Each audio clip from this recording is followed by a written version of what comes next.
함께 만드는 언론 미디어 협동조합.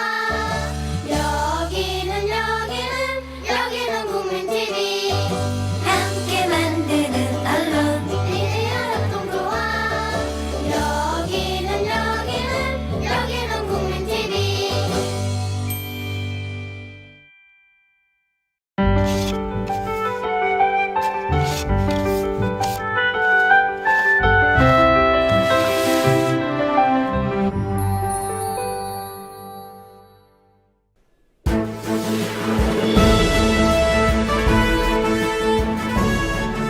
안녕하세요. 뉴스K 김현주입니다. 뉴스K는 매주 화요일 인터뷰 중이란 코너에서 이슈의 중심에 있는 사람들을 만났습니다. 2015년 새해 첫날인 오늘 뉴스K는 인터뷰 중에서 만났던 이들을 다시 만나려고 합니다. 삶의 여러 현장에서 자신들이 할 수 있는 일을 하며 우리 사회를 밝게 만드는 사람들의 이야기를 들어보겠습니다.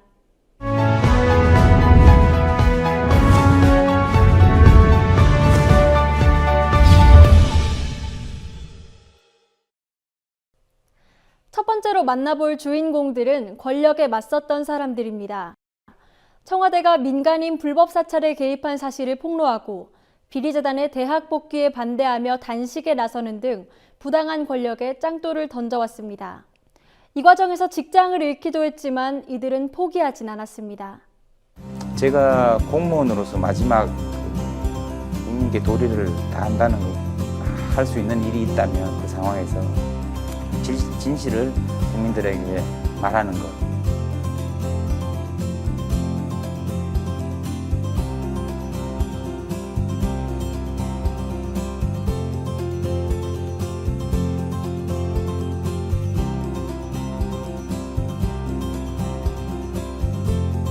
이명박 정부 당시 국무총리실에 민간인 불법 사찰을 폭로하셨잖아요. 네.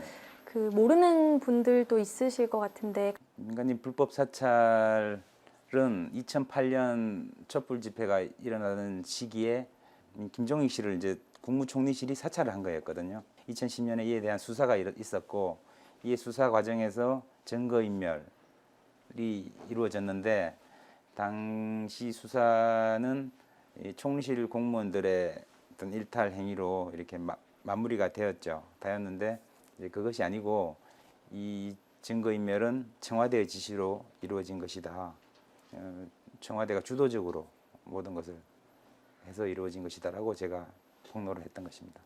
청와대에서 제가 받은 지시는 이 컴퓨터를 완전히 부수라는 거였었어요. 부숴서 쓰레기통에 버리든지 아니면 그냥 강물에 갖다가 한강에 버리든지 이런 지시였는데 민정수석실하고 검찰하고 조율이 다 돼 있어서 문제 삼지 않는다고 했기 때문에, 그리고 이거는 제가 뭐 제 잘못을 회피하려고 말씀드리는 게 아니고 사실이 그렇습니다.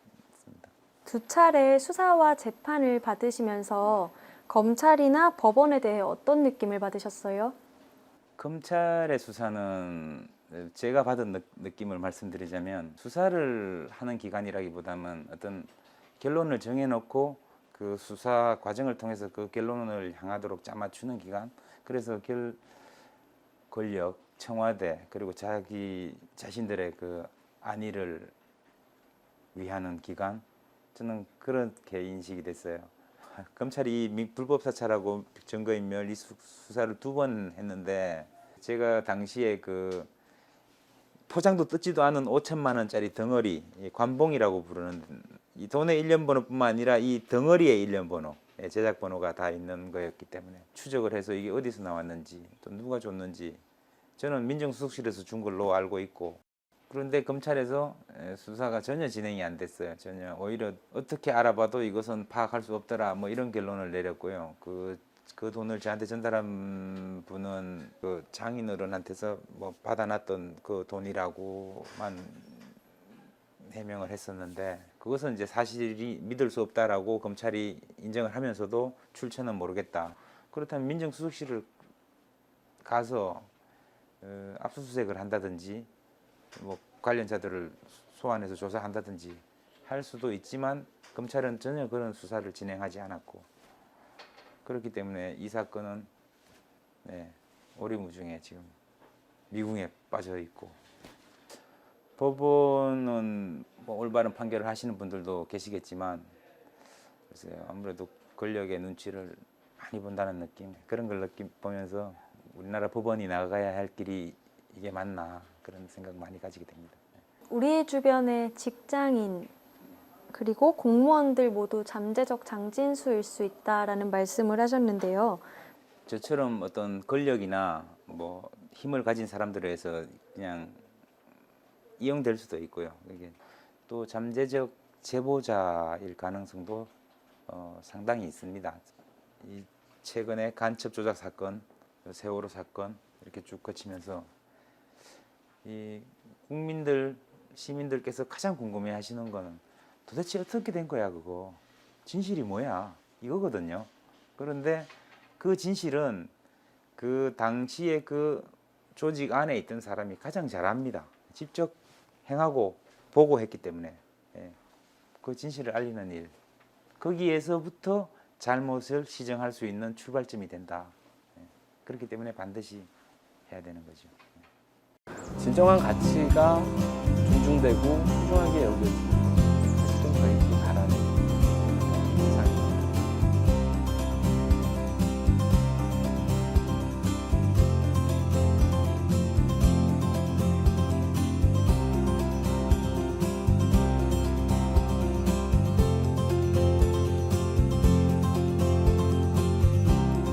사재단 활동을 하고 이런 문제에 끼어들고 그러는 것이 특별한 일은 아니지요.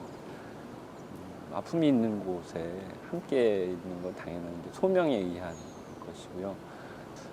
사실 신부가 된다는 것은 나 자신을 위해서라기보다 소위 우리들이 이야기하는 양들을 위해서 착한 목자가 되고자 하는 것이 가장 관건이 되는 부분이거든요. 근데 그 마음이라면 아마 어느 시민들도 다 그런 현장 가까이 있을 때, 자기 주변에 그런 게 있을 때 기꺼이 달려 나오시지 않을까 싶습니다. 천주교 정의구현 사재단이 올해로 40주년을 맞았는데 그 당시 초기에는 어떤 활동들이 주로 이루어졌나요? 사실 저도 제가 신부되기 훨씬 전에 만들어진 거라서 어른들, 신부님들 이야기 들으면은 그 초기는 민청학년이라든지 인권 문제에 대해서 재판정에들 많이 가셨던 활동이었다고 생각을 해요. 그리고 어느 시기가 되면 성명을 발표한다든지 특히 독재 정권에 대해서 반대하고 항거하는 일들을 많이 하셨다고 합니다. 1974년과 2014년이 어떤 게 같고 또 어떤 게 다른가요?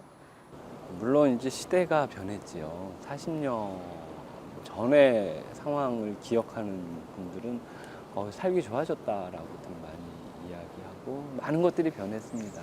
대통령 직선제도 됐고 사람들은 민주화 됐다고도 생각하고 세상 좋아졌다고도 이야기하는데 인간의 가치에 대한 소중함은 더 많이 잃어갑니다. 물론 그때도 이제 독재 정권에 의해서 사람 목숨을 파리 목숨으로 여기고 아무나 잡아다 감금하고 고문하고 그래서 뭐 간첩을 만들고 뭐 이런 일들이 많았지만 국민들 마음 안에 그래도 사람이 중요한데 어떻게 저럴 수가 있어라고 하는 공감 부분이 굉장히 많았었거든요. 근데 이제 요즘에 와서는 사람의 소중함에 대한 공감이 없다. 돈에 대한, 재물에 대한 아쉬움과 뭐 이런 것들은 굉장히 많아졌는데 사람답게 살아가고자 하는, 그리고 사람답게 사는 것의 아름다움을 보는 능력은 많이 떨어지지 않았는가라는 생각들이 들어요. 정의구현 사재단에 대해서 몇몇 우익단체들이 종북단체다, 종북사재단이다 이렇게 비판을 하기도 하잖아요. 예. 또 그런 걸 이용해서 흑색 선전을 하는 언론들도 있는데 어떻게 보시나요? 뭐 어느 목적이 있어서 그렇게 하겠지요. 종북, 사실은 뭐 종북이라는 말이 어떤 의미로 쓰이는지 과연 정의 내릴 수 있는 것은 아닌 것 같다. 뭐 예를 들어서 북한 주민들에게 그리고 북한에 대해서 우호적인 그리고 한 동포로서 깊은 애정과 사랑을 갖고 있는 것이 종북이라면 뭐 마땅히 종북이어야 하겠죠. 근데 그것이 아니라 뭐 노선을 따르고 그런 거라면은 저희하고는 좀 관계가 먼, 저희도 너무 어려워서 알기가 힘든 부분이거든요. 저희는 굉장히 단순합니다. 단순하게 북한 주민들 어떻게 하면 좀 도울 수 있을까. 그들이 국제사회 안에서 자리를 가지고 당당하게 한 우리 민족으로서 떳떳하고 기쁘게 드러나는 모습을 바라는 것이지요. 대결을 해서 이겨야 하고 쳐 없애야 하고 사라져야 하는 것이라면 저희 교리하고도 맞지 않는 부분인 거죠. 대학을 또 학교를 개인의 것으로 간주하는 이런 어떤 관념이, 이런 문화가 우리 사회에서 하루빨리 없어져야 합니다.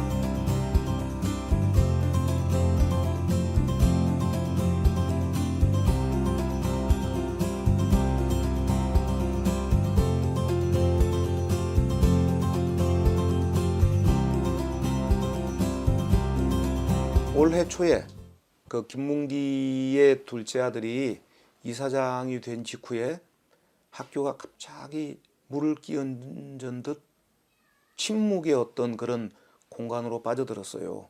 교수도 아무 말도 하지 않고 학생들도 조용하고 직원들도 조용한, 그때 총학생의 그 건물에 큰 걸개가 하나 내걸렸어요. 이 역사적 전환의 국면에서 우리를 가장 힘들게 하는 것은 악한 사람들의 거친 아우성이 아니고 선한 사람들의 이 무서운 침묵이다. 이런 상황에서 우리가 침묵해가지고 과연 대학민주화를 달성할 수 있겠나 하는 이런 생각이 좀 들었고, 누군가라도 말하자면은 이 군대용어입니다마는 불침번의 역할 같은 것, 누군가 한 사람 정도는 깨어나서 그것은 아니지 않냐, 그런 이야기를 좀 해야 되지 않냐, 뭐 그런 어떤 개인적인 판단도 좀 있었고요. 김문기 총장의 복귀 후에 학교에서는 어떤 변화들이 있었습니까? 김문기 씨가 대학의 총장으로 들어올 것은 정말 꿈에도 생각을 못했어요. 그런데 김길남 씨가 이사장이 되고 4개월이 조금 지난 다음에 김문기 씨가 총장이 되어버리는, 뭐 사자성어로 말하자면은 이 경천 동지할 만한 이 놀라운 상황이 발생한 거예요. 김문기 씨는 또 교수, 학생, 직원 등 구성원들의 이 반대를 억누르기 위해서 교직원 복무 규정을 고친다든지 정관을 고친다든지 또는 학생들을 검찰에 고소고발한다든지 또는 저를 뭐 직위 해제한다든지 여러 가지 불법적이고 정말로 반교육적인 활동이 일어났고요.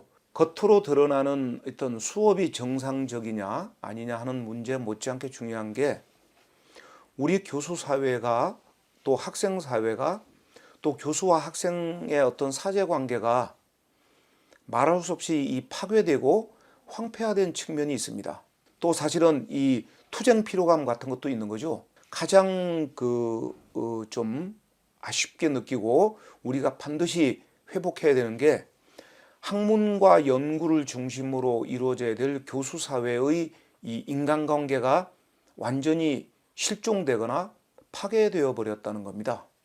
비리사항 문제는 사실 상지대만의 문제는 아닙니다. 전반적인 비리사항 문제가 해결되기 위해서는 어떤 조치들이 취해져야 할까요? 무엇보다도 이 대학을 또 학교를 개인의 것으로 간주하는 이런 어떤 관념이, 이런 문화가 우리 사회에서 하루빨리 없어져야 합니다. 그리고 이 대학의 문제나 사학의 문제를 해결하기 위해서는 무엇보다도 이 사학 문제를 관장하는 사립학교법이 민주적으로 개정되어서 사학이 몇몇 사람에 의해서 좌지우지될 수 있는 이 좀 잘못된 관행이 하루빨리 건절되어야 사학 민주화가 이루어지지 않을까 이렇게 생각을 합니다. 언론의 역사가 뒤바뀌지 않으면 대한민국의 민주주의는 영원히 살아날 수 없다라고 생각합니다.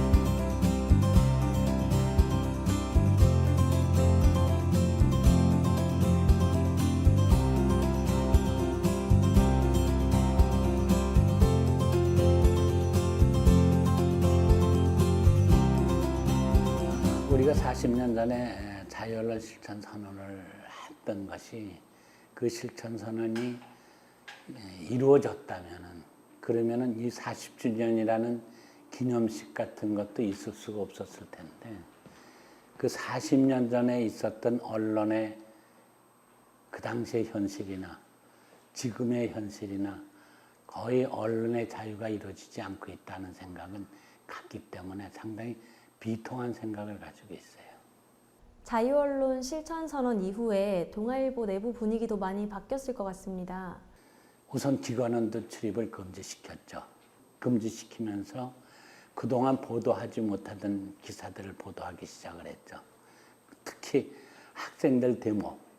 그때 그것을 일면에 톱으로 실지 않으면은 우리가 제작 거부하겠다 하는 투쟁까지 벌이면서 그 기사를 키웠고 결국은 전혀 예상지도 못했을지도 모르지만은 김영삼 신민당 총재를 인터뷰해서 신문 톱으로까지도 실릴 수 있었어요.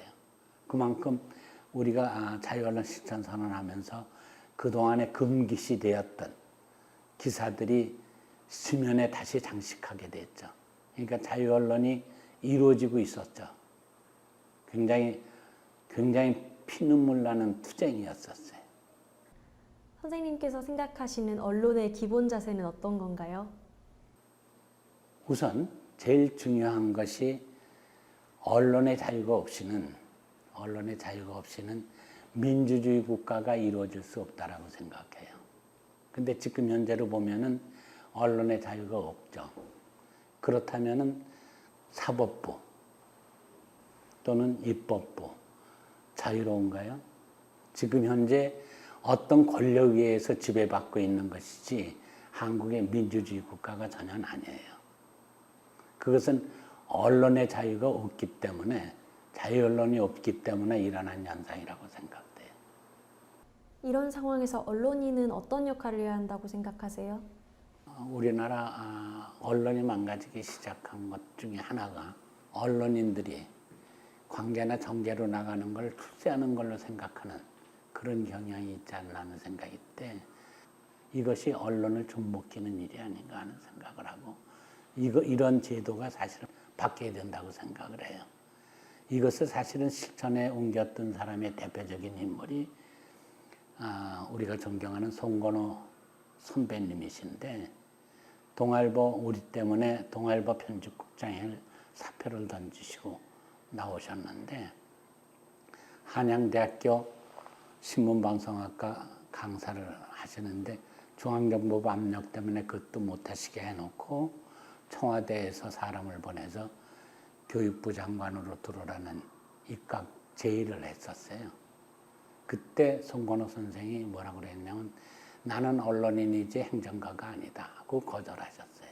언론을 천직으로 알아야지 언론을 징검다리로 해서 관계나 정계로 나가려고 그러는 사람은 진정한 언론인이 아니다. 세월호 참사가 발생했을 때 언론은 선정적 보도에 집중했고 정작 전해야 할 사실들은 외면했습니다. 대형교회 비리가 터질 때에도 언론은 눈을 감았습니다. 우리 사회의 민감한 문제에 언론이 침묵할 때 영화를 통해, 음반을 통해 언론이 해야 할 일을 대신한 사람들이 있습니다. 언론인보다 더 언론인다운 사람들을 만나봤습니다. 소재는 다이빙 벨이지만 저희들이 얘기하고 싶은 것들은 왜 그 시간에 군환하지 않으려고 했는가.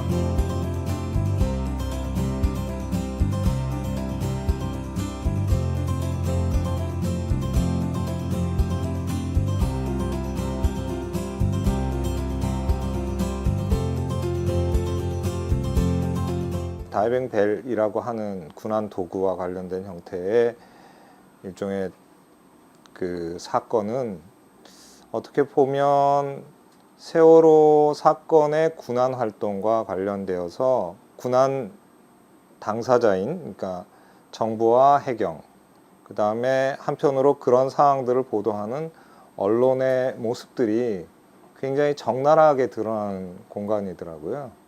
그러니까 소재는 다이빙 벨이지만 저희들이 얘기하고 싶은 것들은 왜 그 시간에 군환을 하지 않으려고 했는가에 대한 질문을 던지는 것이고, 그런 모습들을 보지 않고 왜 언론은 해경의 보도자료에 받아쓰기를 했는가의 부분들의 문제 제기죠. 그러니까 어떻게 보면 현 언론이 갖고 있는 일종의 권력적인 속성들이 뭐 바로 드러났다고 볼 수 있어요. 그 사건은.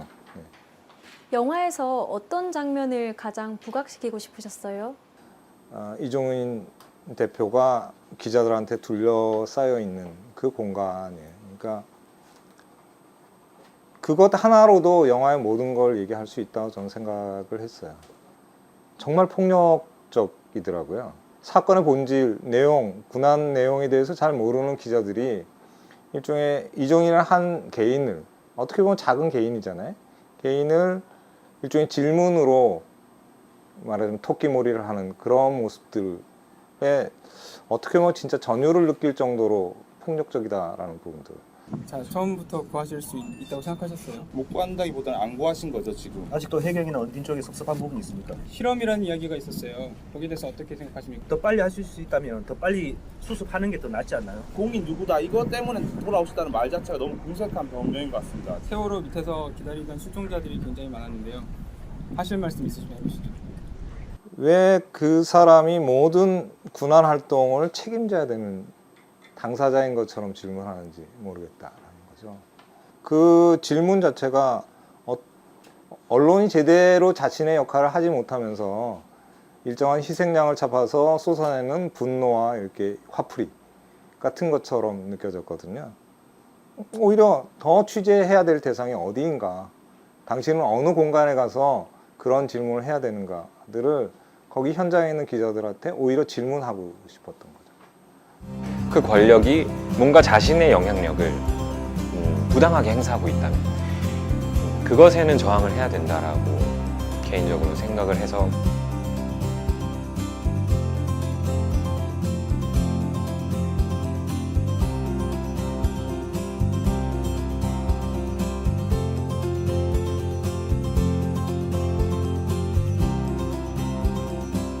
사회 비판적인 내용의 곡을 쓰게 되신 계기가 궁금합니다.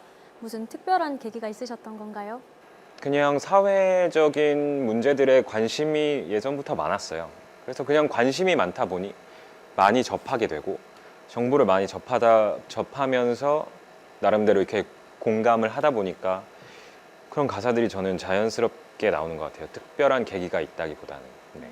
뛰어넘든지 기어봐라는 노래는 네. MBC 방송심의에서 방송 불가 판정을 받았습니다. 네네. 뭐 욕설이 있었나요? 욕설이 없고요. 욕설이 있었다면 아마도 다른 방송사들에서도 금지를 받았겠지만 다른 방송사에서는 다 통과가 됐거든요. 근데 유독 MBC에서만 방송 정지를 먹었어요. 글쎄요, MBC가 삼성을 욕하는 곡이기 때문에 금지를 준 건가라는 정도의 생각은 하는데 정확한 이유는 잘 모르겠어요. 그쪽에서 준 이유는 부적절한 내용이다 뭐 이렇게만 와서. 네. 뛰어넘든지 기어봐 곡의 내용을 구체적으로 좀 설명 부탁드리겠습니다. 그 곡은 또 하나의 약속이라는 영화가 있었죠. 네, 그 영화를 보고 제 나름대로 쓴 독후감 같은 건데요.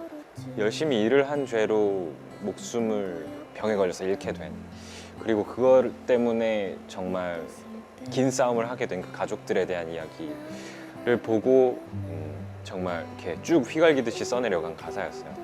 제가 개인적으로 지금 삼성 제품을 안 쓰고 있어요. 그런 개인적인 저항이죠. 삼성이라는 거대 기업에 대한 개인적인 저항인데 스스로의 결심을 먹을 수 있게 만들어준 계기가 그 사건이었거든요.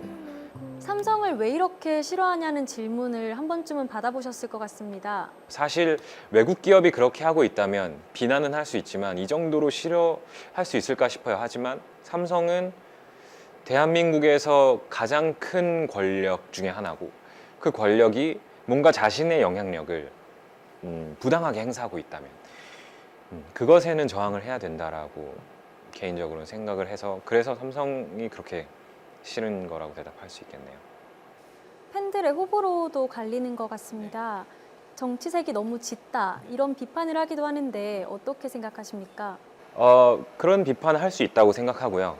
뭐 그런 비판을 할 자유도 있는 거니까. 그래서 그런 정치색 때문에 제가 싫어진다면 그거는 저는 어쩔 수 없다고 생각해요. 그런 음악을 하기로 한 건 저의 판단이었고 저의 결정이었기 때문에 뭐 그거에 대한 결과도 제가 책임을 져야 하는 부분이라고 생각하고, 오히려 제 음악을 통해서 혹은 제가 SNS에 올리는 글들 같은 걸 통해서 사회적인 부분에 더 관심을 갖게 됐다는 팬들도 오히려 반대로 많이 있어서 그냥 좀 믿고 지켜봐 주거나 아니면 쿨하게 떠나가거나 둘 중에 하나를 했으면 좋겠다는 생각이 있습니다. 음악인이나 예술인의 사회 참여에 대해서 어떻게 생각하십니까? 저는 그 사회 참여를 어떤 의무라거나 혹은 하지 않았을 때 부끄러워해야 된다거나 그렇게 생각하지는 않아요. 하지만 예술가라는 사람들이 자신이 어떤 강한 느낌을 느꼈고 그것을 표현을 하지 않고 지나간다면 그거는 좀 뭐랄까요, 스스로 예술가로서의 표현력을 제한하고 있고 스스로의 가치를 깎아내리는 행동이라고 저는 생각을 하거든요. 그것을 느꼈음에도 표현하지 않는 사람들은 좀 비겁하다고 생각해요. 네. 한국 교회하고 한국 사회는 정말 이렇게 시암장동이처럼 모든 문제의 본질을 사실 공유하고 있는 부분들이 있거든요.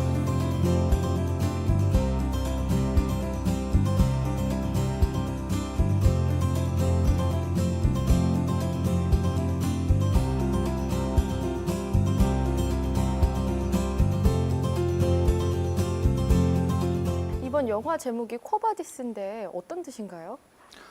코바디스는 옛날 그 주말의 명화에서 보신 그 제목하고 같은 제목인데요. 당신은 어디로 가십니까? 라는 뜻이거든요. 어떤 분들은 이 코바디스라니까 이번에 또 뭘 디스하냐 그러는데 그런 영화가 아니고 한국 교회를 향해서 당신들은 어디를 향해 가고 있습니까? 한국의 크리스천들 향해서 당신들이 가고 있는 방향은 옳은 방향입니까? 그걸 묻는 영화입니다. 그 여러 종교 중에서도 왜 기독교를 선택하신 거죠? 사실 제가 크리스찬이기 때문에 만든 영화이겠죠. 제가 다른 종교를 가진 사람이었으면 코바디스 같은 영화를 만들지 않았었겠죠. 잘 알지도 못했을 테고. 근데 아마 크리스찬들이라면 같은 생각을 가지고 있을 텐데요. 아침에 출근해가지고 컴퓨터를 딱 켰을 때 이 시각 주요 뉴스에 교회나 목사란 단어만 있어도 사실 가슴이 뜁니다. 또 어떤 사고를 쳤을까에 대한 그런 것들이 있죠. 그러니까 한국 교회와 한국 교회 목사님들이 전혀 한국 사회에 신뢰를 주지 못했던 부분들이 있어서 사실 포털에 그런 기사만 떠도 크리스찬들 입장에서는 가슴이 뛰고 좀 답답한 느낌부터 보면서 클릭을 하게 되는 그런 상황이거든요. 한국 교회하고 한국 사회는 정말 이렇게 시암장동이처럼 모든 문제의 본질을 사실 공유하고 있는 부분들이 있거든요.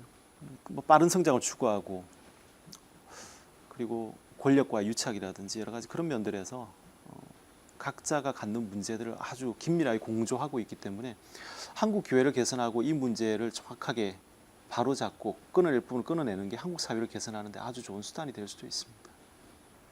그런데 이명박 전 대통령 같은 경우는 감독님께서 발표하신 그 3편의 영화에 다 출연을 하시더라고요. 네. 왜 자꾸 이명박 대통령만 나오게 하냐 이런 말도 있을 것 같은데요. 네, 이명박 대통령을 왜 이렇게 싫어하느냐는 분이 있는데요. 사실 그 트루먼 쇼 때는 이명박 대통령께서 단골로 가셨던 그 드셨던 그 한우가 가짜 한우였다는 걸 밝혀서 사실 이명박 대통령이 저한테 고맙다는 말을 해주셔야 될 것 같은데 이제 아무 말씀이 없으셨고, MBC 초록 때는 주연을 맡아주셨으니까 당연히 나오셔야 됐고요. 그리고 코바디스는 한국 교회를 다루는 부분인데 한국 교회를 다루면서 이명박 대통령을 안 다룰 수는 없는 부분이에요. 근데 한국 교회하고 이명박 대통령이 굉장히 닮은 점이 많죠. 둘 다 이제 건축을 좋아하고요. 그리고 대중들로부터 인기가 없습니다. 그리고 교회에서는 항상 빠른 성장, 성공, 승리 이런 부분들을 강조하다 보니까 이명박 대통령이 아주 기독교 성공의 결정판인 것처럼 보여지는 부분들이 분명히 있었거든요. 어떻게 보면 가장 한국 교회의 여러 가지 모순들과 한국 교회와 사회가 이렇게 어긋나고 있는 모습들을 가장 상징적으로 잘 보여주고 있는 인물이 이명박 대통령이라는 생각을 했습니다. 무려 교회를 건드리셨잖아요. 좀 무서우실 것 같기도 하거든요. 그래서 사실 걱정하는 분들이 있거든요. 가만두지 않을 것이다. 그다음 뭐 방송사 같은 경우 방사를 에워싼다든지 이런 경험들을 좀 많이 겪어왔잖아요. 근데 사실 저는 그런 생각을 가지고 있습니다. 한국 교회가 코바디스 정도의 표현도 감당하지 못하고 용인하지 못한다면 과연 사회와는 어떻게 소통을 할 것인가? 사실 세상 사람들의 기준으로 본다면 코바디스보다 훨씬 아마 냉정하고 냉엄한 평가를 내릴 거거든요. 한국 교회와 크리스찬들에 대해서. 만들면서 그런 생각들을 해봤어요. 이게 예수님이 연출하셨다면 코바디스가 어떻게 연출했을 것인가? 사실 이런 고민들을 해봤거든요. 근데 아마 예수님이 연출하셨으면 중간에 이렇게 연출하시다 말고 포크레인 몰고 와가지고 밀어버린 교회가 여럿 나왔을 겁니다. 사실 정말 말도 안 되는 일들을 하고 있는 거에 대한 어떤 그런 분노 같은 것들을 직설적으로 표현을 하셨을 것 같아요. 예수님이라면. 교육을 통해 건축을 통해 사람답게 사는 세상을 꿈꾸는 사람들이 있습니다. 인권운동을 위해 불철주야 뛰어다니고 비정규직 문제를 영화로 만들었습니다. 그들의 이야기를 들어보시겠습니다.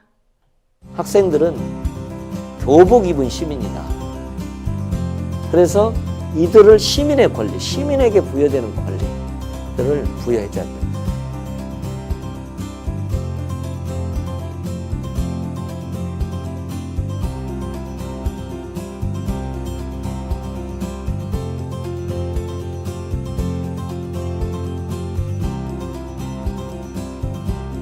교육 시스템은 청소년 학대, 아동 학대 수준이다라는 말씀은 어떤 취지에서 하신 겁니까? 예, 저는 초등학생들을 학교 마치고 한 4-5개, 심지어는 7-8개 학원을 보내잖아요. 그렇지 않습니까? 또 이제 뭐 중학교, 고등학교 가면은 또 학원 갔다가 와서 또 밤에 또 11시, 12시, 1시까지 해야 되잖아요. 그래서 이게 결국은 저는 쉬지도 못하고 놀지도 못하고 잠도 제대로 못 자면서 청년기를, 아동기를 보내고 있는 겁니다. 근데 이게 이제 결국 입시 경쟁 때문에 그런 거죠. 저는 이제 이 입시 경쟁 자체가 무모하고 비생산적이고 이제는 이걸 개혁할 때가 왔다 이렇게 생각을 개인적으로는 갖고 있거든요. 그래서 저는 이런 말씀도 해요. 뭐 창의성은 적절한 쉼과 적절한 놀이와 적절한 잠에서 나온다. 이제 바꾸자. 제가 이제 그렇게 얘기를 하죠. 근데 예를 들면 이제 학부모님 입장에서 보면 우리 애를 주말에 놀려? 그럼 다른 애들은 더 국영수 열심히 하고 있는데 이렇게 되는 거예요. 서로 입시 경쟁이 과열되다가 보니까. 그래서 이제 언제까지 이 무모한 경쟁을 할 거냐. 뭔가 바꾸자. 어떤 형태로든지. 이렇게 이제 좀 생각을 하고 그걸 정책적으로도 한번 해보려고 제 나름대로는 좀 고민을 많이 하고 있습니다. 구체적인 해결 방안으로 고민하시는 건 어떤 게 있을까요? 그 하나에는 뭐 이제 혁신학교 같은 것도 있고요. 또 자유학기제 같은 것도 중학교 1학년 과정에서 뭔가 국영수 공부만 하는 게 아니고 진로 탐색 같은 거, 인생을 한번 좀 고민해보고 진로 탐색을 해보기엔 그런 프로그램도 있거든요. 뭐 그런 것들도 하고 저희는 심지어 고등학교 과정에 뭐라고 그럴까요? 인생학교라고 할까? 자기 꿈을 좀 실현하기 위한 좀 기존의 교육과정과는 다른 경로를 좀 밟아보는 학년 과정 같은 것도 한번 만들어 보려고 그래요. 덴마크나 이런 북구에서는 1년 동안 그런 과정도 있어요. 농촌에 가서 농사도 지어보기도 하고 뭐 이런 기존의 정규적인 교육과정으로 벗어나서 뭐 좀 일종의 긍정적 방황도 해보고요. 그래서 저희가 여러 가지 정책들을 이제 고민을 하고 있습니다. 취임 이후에 자사고 현안이 불거지면서 다른 문제들은 상대적으로 관심을 덜 받게 된 것 같습니다. 맞습니다. 예. 교육감님께서 애착이 가시는 다른 교육 정책이 있다면 어떤 것들이 있을까요? 저는 학생 자체를 굉장히 중시해요. 그래서 지금 9시 등교 문제도 신문이나 이런 데서는 제가 막 9시 등교를 강행하는 것처럼 돼 있는데 제 입장은 그게 아니에요. 저는 중학교 고등학생들 이제 정말 판단 능력 있는 학생들한테 너희가 결정해봐라. 이렇게 중대한 문제를 너희가 결정해봐라. 그래서 저희가 학교에 지침을 내려보냈어요. 학급별로 학년별로 토론을 시켜달라. 그리고 투표를 하게 해달라. 그리고 이제 지금 현재 체제하에서 뭐 학생만이 모든 걸 다 결정할 수는 없잖아요. 그런데 교사나 학부모님도 의견 참여해야 되니까. 그런데 투표 결과를 50%는 반영해달라. 저는 학생들이 한 번은 자기 문제에 대해서 주인이 되게 하고 싶어요. 우리가 시민이라고 할 때 시민의 권리를 얘기하잖아요. 학생들에게도 그 권리를 생각해야 된다. 그래서 저는 학생들은 교복 입은 시민이다. 그래서 이들을 시민의 권리, 시민에게 부여되는 권리들을 부여해 줘야 된다. 그래서 제가 그런 내년에 학생 자치, 학생들의 자율결정을 위한 대대적인 프로젝트를 할 겁니다. 저는 밖에서 있는 사람이지만 그들은 영화 속 주인공들과 같은 삶을 사는 사람이잖아요.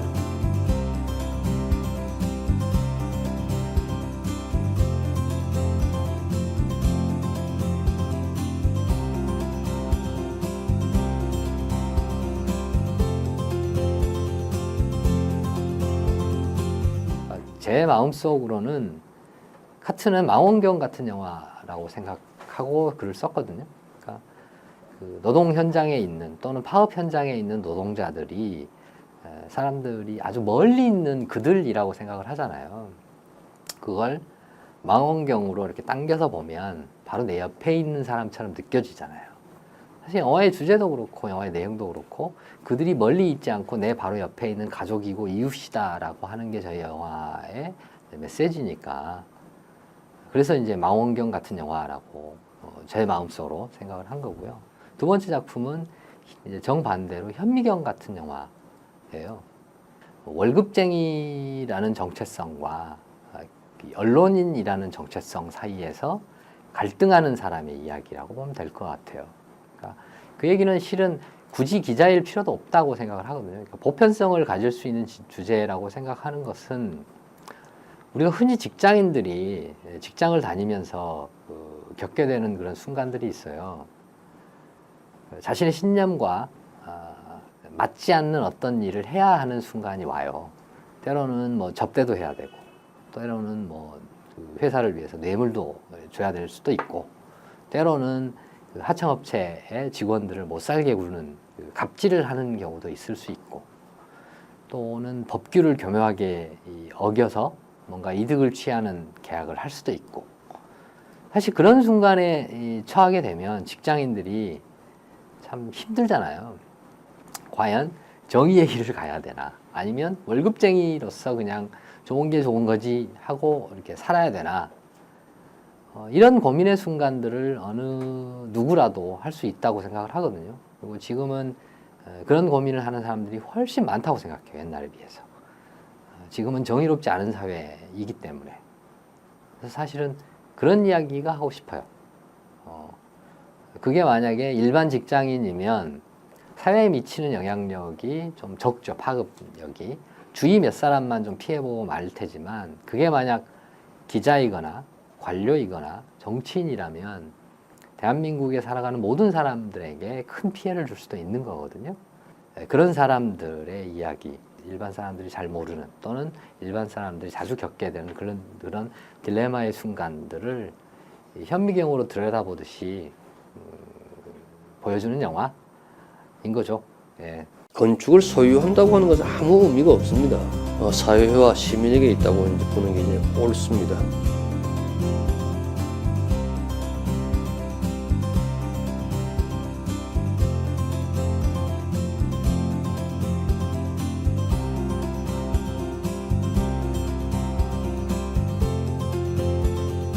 건축을 소유한다고 하는 것은 아무 의미가 없습니다. 건축은 소유할 수 있는 게 아니고요, 사용할 수 있는 것밖에 아니거든요. 뭐 자기 개인이 돈을 갖다 내서 집을 짓더라도 그것은 그 사람은 사용권만 얻을 따름이지 소유권은 그 사람에 있지 않고요. 사회와 시민에게 있다고 이제 보는 게 이제 옳습니다. 건축은 문화지 개인의 소유물이 될 수가 없다고 하는 거고요. 누구든지 향유해야 되는, 누구는 공유해야 되는 그런 어떤 우리의 바탕이라고 하는 겁니다. 그러니까 그 건축을 가지고 자기 위신, 자기의 지위를 과시하기 위한 수단으로 삼는다고 하는 것은 그건 어떤 의미에서는 야만적 행위일 수밖에 없고 어느 누군가에 대해서는 폭력일 수밖에 없습니다. 건축은 소유하는 게 아니라고 하면 반발하는 사람이 많을 것 같습니다. 반발하고 싶어 하는 사람은 건축을 부동산이라고 이제 생각하는 사람이겠죠. 부동산이라고 하면 사고 파는 거 아닙니까? 자기 집을 사고 판다고 하는 거는 자기를 사고 파는 거와 마찬가지입니다. 건축은 하이데커 말로는 건축은 우리 자신이라고 그랬거든요. 그러니까 자기 자신을 갖다가 사고 파는 거와 마찬가지니까 건축을 문화로 이해해야지 부동산 가치로 이해하게 되면은 자기 삶을 비하시키는 거와 마찬가지라는 겁니다. 우리 시대가 지향해야 하는 도시 발전의 패러다임은 뭐라고 생각하십니까? 집은 채워진 곳인데 집은 개인이 들어가서 사용하는 곳이니까 사실 도시하고는 관계가 없어요. 도시의 직접적인 관계는 집 밖의 공간, 길이나 광장이나 골목이나 이런 비어져 있는 곳이 우리의 삶의 도시에 굉장히 중요하게 관계하거든요. 선진 도시는 어떤 도시냐면 이 비어진 공간이 굉장히 잘 조직되어 있는 곳이고요. 미개한 도시는 이 비어진 공간이 수시로 끊어져 있는 겁니다. 어디 길을 가다가 갑자기 갈 수가 없어요. 어떤 공원에서 다른 공원을 가고 싶은데 가려고 그러니까 굉장히 불편해요. 집에 있다가 생각해 보니까 나 미술관을 가고 싶은데 미술관 갈 방법이 막연해요. 이런 류의 도시는 파편적 도시라고 하는 건데 그런 도시 미개한 도시입니다. 따라서 도시의 중요한 것은 비움이 중요하지 채움이 중요하지 않다고 하는 겁니다. 잘 비워진 도시가 좋은 도시입니다. 내가 생각하는 인권은 그들의 편에 서는 거예요. 약자들의 편에 서는 거예요. 억울해서 우는 사람들의 편에 서는 거고.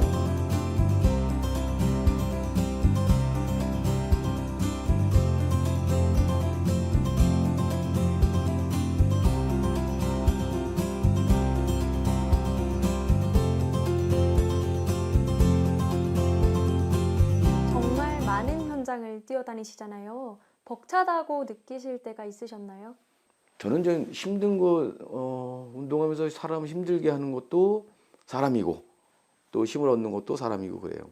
이제 뭐 우리가 뭐를 하는 게 우리를 그러니까 나의 개인적인 이익을 위해서 하는 게 아니거든요. 정말 헌신적으로 열심히 이렇게 했는데 뒤통수 칠 때가 있어요.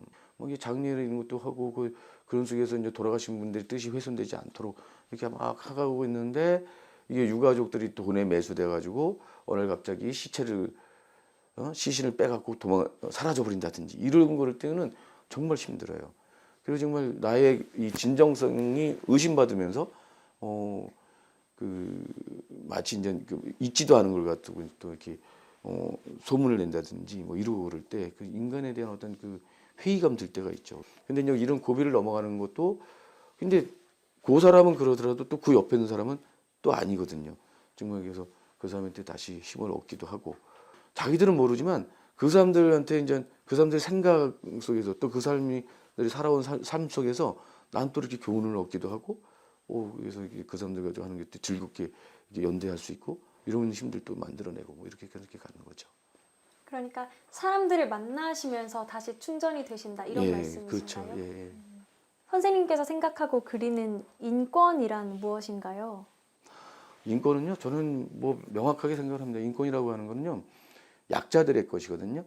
약자들이 인간답게 살 수 있도록 만드는 게 인권이에요. 그걸 지향하는 거죠. 현실에서는 그게 안 되더라도 그거는 연대를 통해서 또 가난한 자들, 약자들의 연대를 통해서 이제 이뤄내는 거라고 생각이 들고요. 그래서 이제 내가 생각하는 인권은 그들의 편에 서는 거예요. 약자들의 편에 서는 거예요. 억울해서 우는 사람들의 편에 서는 거고, 힘들어서 죽겠다고 하는 사람들의 편에 서는 거고, 그래서 그 사람들이 스스로 주체가 돼서, 삶의 주체가 돼서 그 문제를 해결하는 그런 주체로 이제 서도록 만들어가는 게 인권이다 생각이 드는 거죠. 그래서 인권운동가는 그런 일들을 안내해주고 촉진시켜주는 그런 역할을 하는 사람이다라고 생각을 하고 있습니다. 오늘 인터뷰 중에 만난 사람들은 인간에 대한 따뜻한 시각을 품고 있었습니다. 인터뷰 중은 올해에도 우리 사회 곳곳에 다양한 목소리를 전하도록 최선을 다하겠습니다. 1월 1일 뉴스K 마칩니다. 시청자 여러분 새해 복 많이 받으십시오.